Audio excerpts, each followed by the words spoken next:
Assalamualaikum warahmatullahi wabarakatuh. Puji sinareng syukur kehadirat Gusti Allah Subhanahu wa taala kanggo sagala limpahan rahmat sarta hidayahna.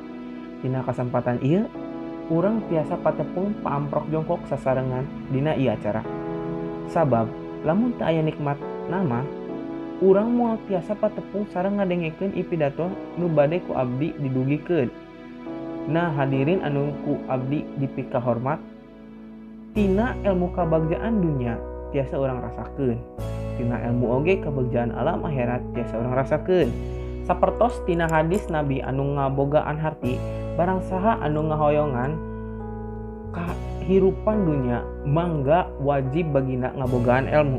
Nah, makin loba ilmu nu urang dipiboga, insya Allah kabutuhan sareng kabagjaan dunia tiasa orang hontal.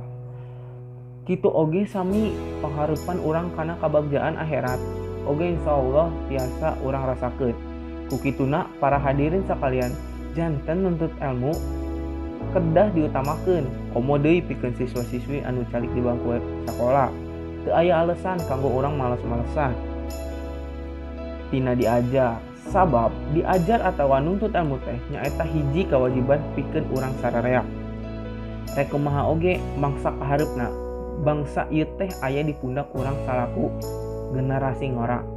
Ku kituna urang kudu bener-bener diajar pikeun neangan ilmu nepi ka sejero-jerona. Nah, para hadirin anu ku abdi dipika hormat, sakitu wae pidato singket dina judul keutamaan nuntut ilmu anu tiasa didogikeun tina kesempatan ieu. Mugi-mugi urang sadaya tiasa terus diajar sarta ulah ngarasa malas supados urang tiasa ngarasakeun naon eta nikmat ngabogaan ilmu.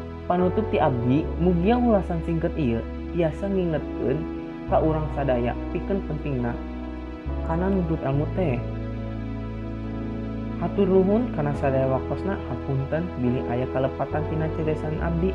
Wassalamualaikum warahmatullahi wabarakatuh.